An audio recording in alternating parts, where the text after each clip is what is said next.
வாசகர்களுக்கு வணக்கம். ஜெயகாந்தனின் கண்ணம்மா என் காதலி. குரல் உங்கள் அனிதா காளிராஜ். கதைக்குள்ளே போகலாமா? என்ன என்ன நடந்தது இப்போது?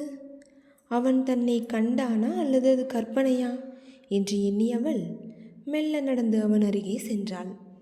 அரவம் உணர்ந்து இம்முறை நன்றாக தலை நிமிர்ந்த கௌதம் புருவம் சுருக்கி அவளை நோக்கியபடி எழுந்தான்.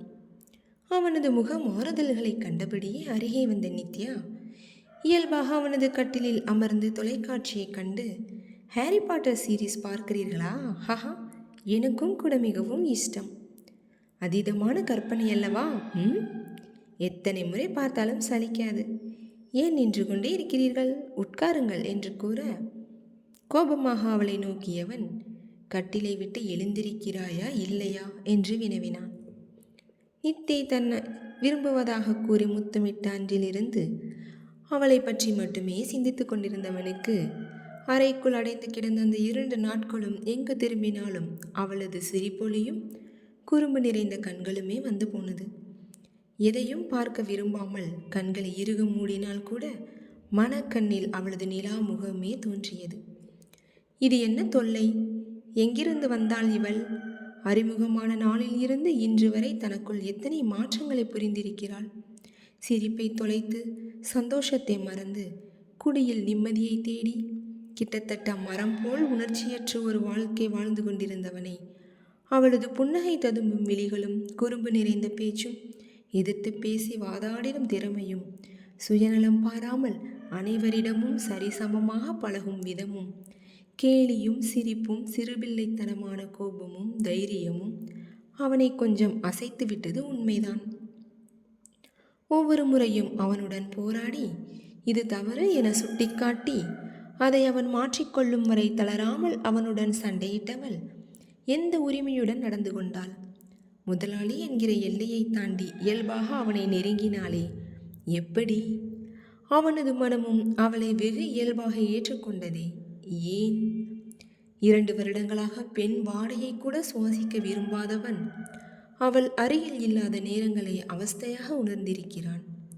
எதையேனும் வாய் ஓயாமல் பேசிக்கொண்டு அவளாக சிரித்து கொண்டு அவன் கோபப்படும் வேளையில் சிரித்து கொண்டு அவனது வாழ்வில் அவன் அறியாமலே ஒன்றி போனாள். மறந்து போயிருந்த, ஏன் மறத்து போய்விட்டதாய் அவன் எண்ணி வைத்திருந்த பல உணர்வுகளை அவள் இயல்பாக வெளிக்கொணர்ந்தாள். அவள் தொடுகையை, ஸ்பரிசத்தை, வாசனையை தனக்குள்ளே ரசித்து அவன் அனுபவிக்கத் தொடங்கிய இந்த நேரத்தில் தனக்கு மிக நெருக்கமானவளாக அவனது நலம் விரும்பியாக அவள் மாறிவிட்ட இந்த நேரத்தில் தன்னை காதலிப்பதாக அவள் கூறியதும் மயக்கத்திலிருந்து வெளிவந்தவன் போல் தனது மனதில் இருந்த முட்டாள்தனமான எண்ணங்களை உணரத் துவங்கினான் கௌதம் பிரபாகரன். கல்யாணம் என்கிற பெயரில் வாழ்வில் ஒரு முறைப்பட்ட துன்பம் போதாதா? முளையிலேயே கிள்ளி எறியப்பட்டு விட்ட தனது அந்தரங்க ஆசைகளை மீண்டும் தண்ணீர் ஊற்றி வளர்ப்பதா? இது விஷ பரீட்சை. இன்னொரு முறை ஒரு நரகத்தை அவனால் ஏற்றுக்கொள்ள முடியாது. யாரோ ஒரு சிறு பெண் அவனது வாழ்க்கையில் தென்றலாக நுழைந்து பல்வேறு மாற்றத்தை புகுத்திவிட்டாள். அதற்காக அவளை காதலிப்பதா? காதல், இப்படி ஒரு உணர்வு அவனுக்குள் இருக்கிறதா என்ன? நித்யா மீது அவனுக்கு காதல் வருமா? நிச்சயம் முடியாது. இது நடக்காத ஒன்று. சூடு கண்ட பூனையின் ஒதுக்கம். வெந்த புண்ணில் வேலை பாய்ச்ச அவன் தயாராக இல்லை. அவள் வேலா இல்லை மருந்தா தெரியாது. தெரிந்து கொள்ளவும் அவன் விரும்பவில்லை.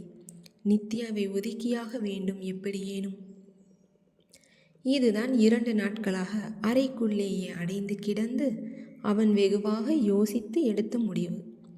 அதை எப்படி செயல்படுத்துவது என்று சிந்தித்தபடி பார்வையை செலுத்தியவன் கண்களில் வாசலில் நின்றிருந்த நித்யா பட்டபோது 2 நாட்களாக அவனை மீறி தோன்றி இம்சித்து கொண்டிருக்கும் அவளது கற்பனை உருவமாயிருக்கும் என்று எண்ணிக்கொண்டுதான் அவன் பார்வையை திருப்பியது.